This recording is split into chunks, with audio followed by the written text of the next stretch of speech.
പിതാവിൻ്റെയും പുത്രൻ്റെയും പരിശുദ്ധാത്മാവിൻ്റെയും നാമത്തിൽ ആമേൻ. എൻ്റെ പ്രിയപ്പെട്ടവരെ, ഇന്ന് മാർച്ച് 24 ചൊവ്വാഴ്ച. അമ്മേ പരിശുദ്ധ അമ്മേ, അമ്മേ പരിശുദ്ധമേ, ദൈവമാതാവേ, കൃപാസനത്തിലൂടെ ഞങ്ങളുടെ ദേശത്തിനും അമ്മ മധ്യസ്ഥം തേടി തന്ന എല്ലാ അനുഗ്രഹങ്ങൾക്കും കൃപകൾക്കും ഞങ്ങളിപ്പോൾ ഹൃദയം നിറഞ്ഞ നന്ദി പറയുന്നു.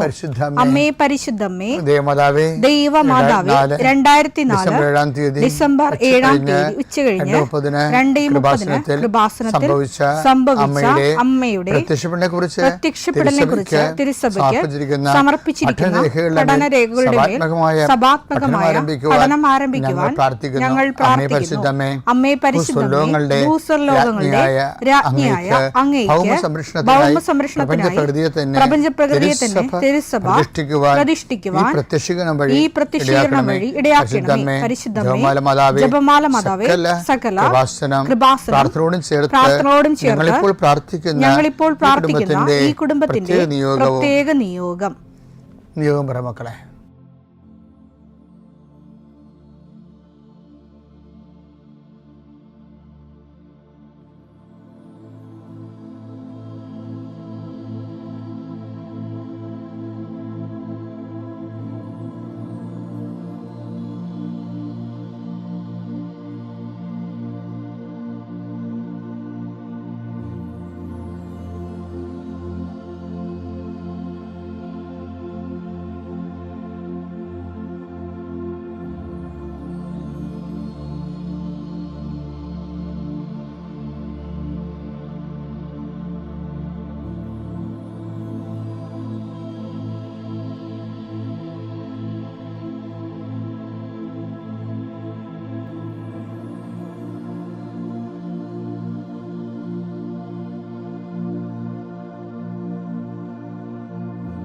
അമ്മയുടെ പ്രത്യക്ഷീകരണത്തിന്റെ ഈ അനുഗ്രഹവേളയിൽ ഞങ്ങൾക്ക് സാധിച്ചു തരുവാൻ കനിയണമേ.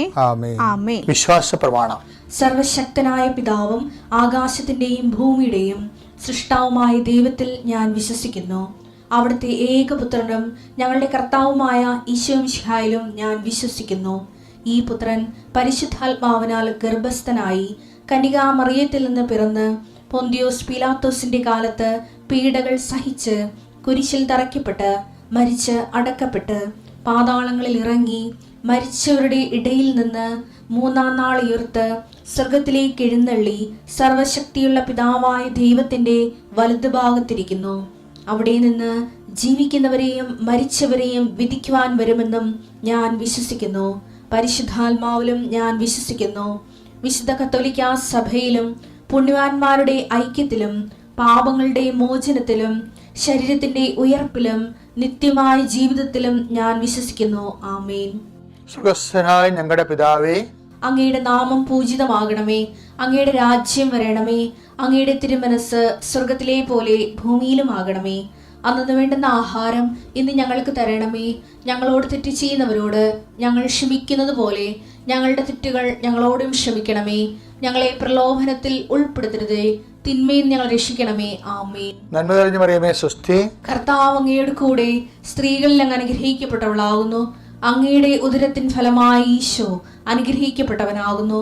പരിശുദ്ധ മറിയമേ, തമ്പുരാന്റെ അമ്മേ, പാപികളായ ഞങ്ങൾക്ക് വേണ്ടി ഇപ്പോഴും ഞങ്ങളുടെ മരണസമയത്തും തമ്പുരാനോട് അപേക്ഷിക്കണമേ. ആമേൻ. എൻ്റെ കർത്താവേ, നിന്റെ ഉന്നതമായ നാമത്തിന് സ്വസ്ഥം ചെയ്യുന്നു. കർത്താവ്, രേഖകളെ സംബന്ധിച്ച് പ്രാർത്ഥിക്കണം. ഈശോയെ,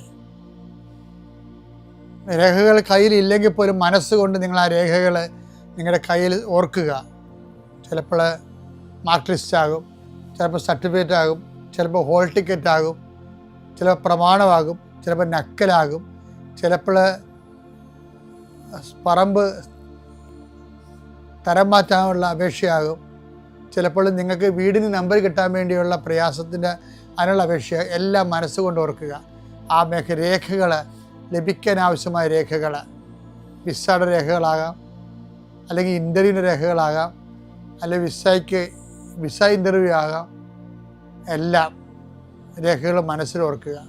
നിങ്ങളുടെ ഫയലിലുള്ള മുഴുവൻ രേഖകൾ നിങ്ങൾ ആരെങ്കിലും പ്രൊഡ്യൂസ് ചെയ്യാൻ വില്ലേജ് ഓഫീസർ തൊട്ട് കളക്ടർ വരെ മന്ത്രി വരെ നിങ്ങളുടെ ഓരോരോ കമ്പനികളിൽ CEO വരെ ബോസ് വരെ സമർപ്പിക്കാനുള്ള എല്ലാ രേഖകളും മനസ്സിൽ സൂക്ഷിക്കുക.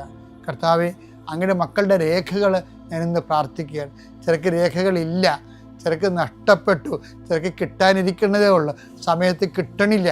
അങ്ങനെയുള്ള എല്ലാ രേഖകളും, ചിലക്ക് രേഖ കൊടുക്കണില്ല, മനഃപൂർവ്വം കൊടുക്കണില്ല, കൈക്കൂലി ഇല്ലാത്തവന് കൊടുക്കണില്ല, അല്ലെങ്കിൽ അവരുടെ ആയിട്ടുള്ള വൈകല്യങ്ങളുള്ളതുകൊണ്ട് കൊടുക്കണില്ല, അല്ലെങ്കിൽ വേറെ താല്പര്യമുള്ളതുകൊണ്ട് കൊടുക്കണില്ല.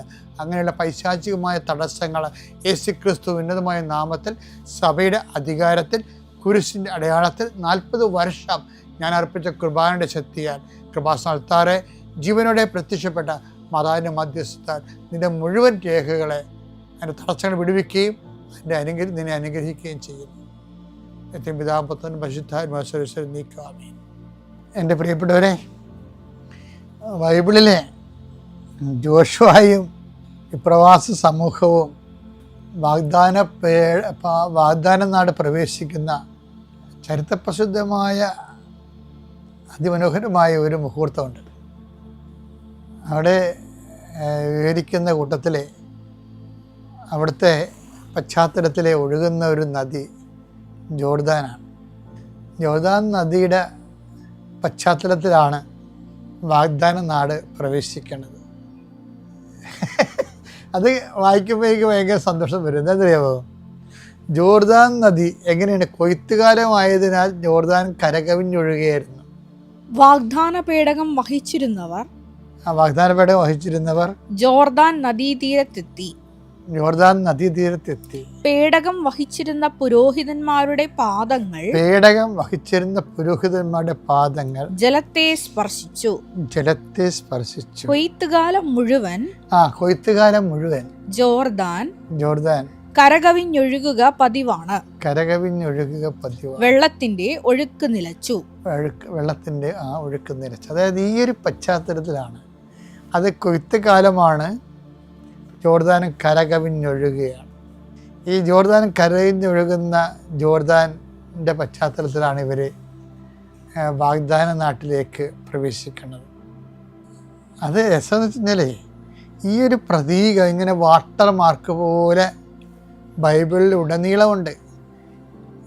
നമ്മൾ എമ്മാവുസിലേക്ക് പോയ ശിഷ്യന്മാരുടെ ഈശോ പറഞ്ഞ എന്താണ്? അതും ഈ വിപ്രവാസികൾ വാഗ്ദാനം പ്രാപിക്കുന്ന പോംവഴികളാണ്. എന്താണ്? മിശിഹ ഇതെല്ലാം സഹിച്ച് മഹത്വത്തിലേക്ക് കരയേറുക ആവശ്യമായിരുന്നില്ല. ഈ വചനത്തിൻ്റെ കൂടെ ജോർദാൻ വറ്റിച്ച് കടന്നു പോകുന്ന വാഗ്ദാന നാട്ടിലേക്ക് പോകുന്ന ആ ചരിത്ര മുഹൂർത്തമാണ് നിത്യരക്ഷക ഉപയോഗിച്ചിരിക്കുന്നത്.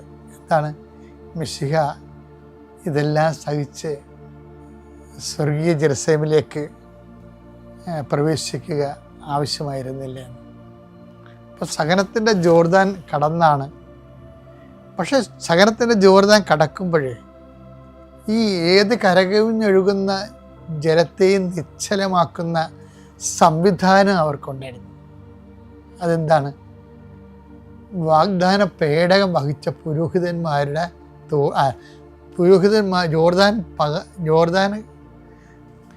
ജോർദാൻ കടന്നുപോയ പുരോഹിതന്മാരുടെ തോളിലിരുന്ന വാഗ്ദാന പേടകമാണ്. ഈ പുരോഹിതന്മാരെ കുറിച്ചാണ് പിന്നെ ജോഷുവ എല്ലാം മോസസ് പറഞ്ഞത്. ഇവർ വാഗ്ദാന പേടകം ചുമക്കുന്നവരും ഇവർ വാഗ്ദാന പേടകം സൂക്ഷിക്കുന്നവരുമാണ്. ഇവർ ഡെയിലി ബേജസുകാരല്ലെന്നാണ് മോസസ് പറഞ്ഞത്. അഹ്റോൻ, നിനക്ക് ഇസ്രയേലിൽ അവകാശമില്ല, കർത്താവിനെ ചുമക്കുന്നവന് കർത്താവ് തന്നെയാണ് അവകാശം എന്നൊക്കെ പറയണില്ലേ? അതാണ് സംഖ്യ 18:19. ഇസ്രായേൽ ജനം കർത്താവിന് നീരാജനമായി സമർപ്പിക്കുന്ന ലബന ഉടമ്പടിയായി സമർപ്പിക്കുന്ന വിശുദ്ധ കാഴ്ചകളെല്ലാം നിനക്കും പുത്രന്മാർക്കും പുത്രിമാർക്കും ശാശ്വത അവകാശമായി ഞാൻ നൽകുന്നു. കർത്താവിന്റെ സന്നിധിയിൽ നിനക്കും സന്തതികൾക്കും ഇത് എന്നേക്കും നിലനിൽക്കുന്ന അലംഘനീയമായ ഉടമ്പടിയായിരിക്കും. അതായത് കർത്താവായിരിക്കും ഇവിടെ അവകാശ ഭൂമിയിലേക്ക് പ്രവേശിക്കുമ്പോൾ അതിനു മുമ്പ് എന്താ പറയണത്?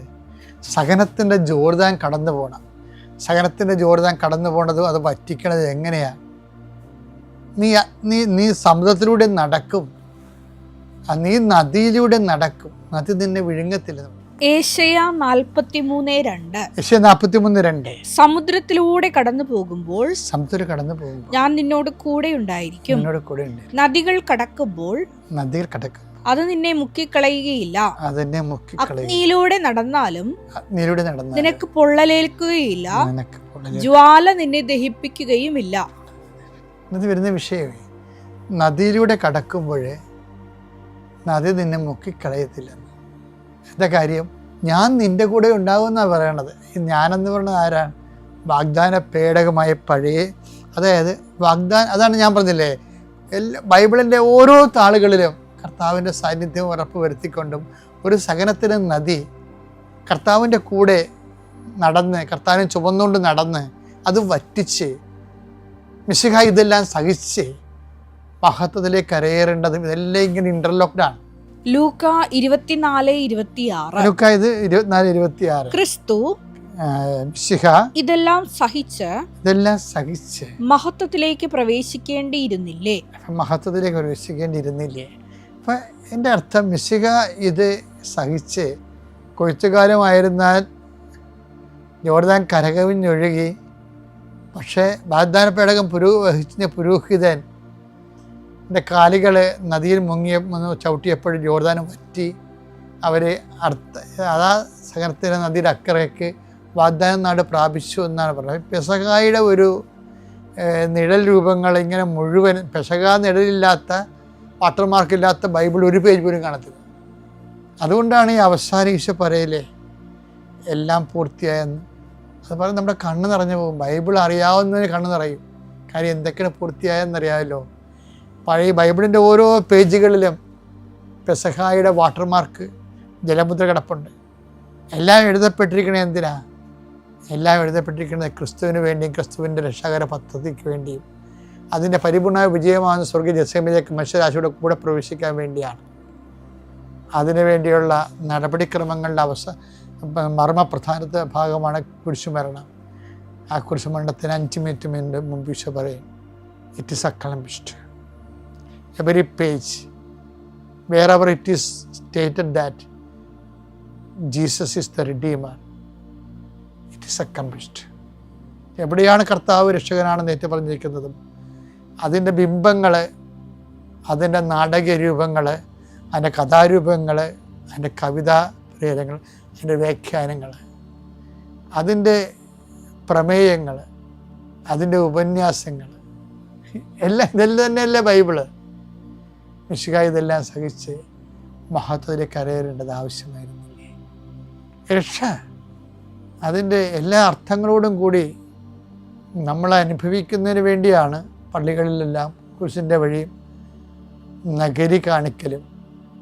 ഒരു വായനയുടെ അപ്പുറത്ത്, അല്ലെങ്കിൽ കുറേ പാട്ടുകളുടെ അപ്പുറത്ത് എന്തുകൊണ്ടാണ് സഭയിൽ നഗരി കാണിക്കലും അതുപോലെ തന്നെ കാല് കഴുകലും അപ്പം അന്ത്യത്താഴ ബലിയും ഇതെല്ലാം ഒരു സിംഗിൾ ഫങ്ഷനാണ്. ഇതെല്ലാം അവസാനിക്കുന്ന ഒറ്റ വാക്കിലാണ്, ഇറ്റ് ഈസ് അക്ലംപിസ്റ്റ്. ഇത് മാത്രമല്ല സിംഗിൾ ഫങ്ഷൻ.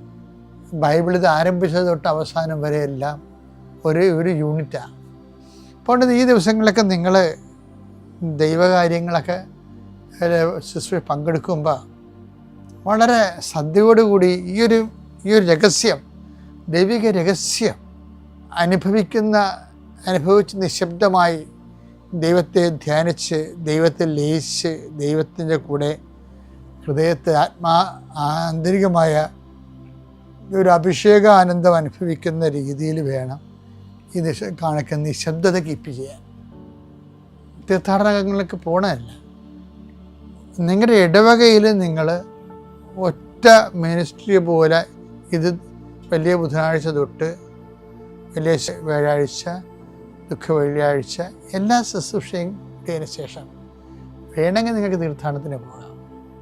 ചിലർ ദീർഘദൂര കുരിശിൻ്റെ വഴികൾ നടത്തും. എന്നിട്ട് ഇടവകയിലെ ശുശ്രൂഷകൾ അത്ര വലിയ കാര്യമാക്കത്തില്ല. അത് ഒരു മരമണ്ടത്തരമാണ്.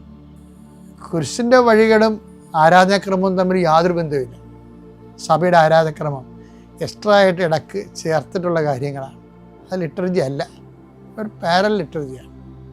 അത് ചെയ്തിട്ട് ഏതാണ്ട് വലിയ ആനക്കാര്യം ചെയ്തതെന്ന് പറഞ്ഞുകൊണ്ട് ഇടവകയിലെ ശുശ്രൂഷകളെ, പാസ്കൽ മിനിസ്ട്രി എന്ന് പറയുന്ന ശുശ്രൂഷകളെ നിങ്ങളൊരിക്കലും ചെറുതായിട്ട് കാണുകയോ ഇതെന്ത് ഞങ്ങളിങ്ങനെ മല കയറി പോയപ്പോൾ അത് ഓർത്ത് കഴിഞ്ഞ് ഇതെന്തെന്ന് പറയാം. അങ്ങനെയല്ല. നിങ്ങൾ കഴിച്ച സഹനങ്ങളല്ല, നടപ്പല്ല പ്രശ്നം. വിശ്വാസത്തിന് മഹാരഹസ്യം അടയാളം അനുഷ്ഠിക്കുമ്പോൾ അതിൽ മനസ്സർപ്പിച്ചുകൊണ്ട് ആത്മാഭിഷേകം പ്രാപിക്കാനുള്ള നിങ്ങളുടെ ദൈവത്തോടുള്ള ആത്മബന്ധമാണ് പ്രശ്നം, ആത്മൈക്യം. അപ്പം നല്ല ഒരു പെസക നേരുകയാണ്. ദൈവം നിങ്ങളെ അനുഗ്രഹിക്കട്ടെ.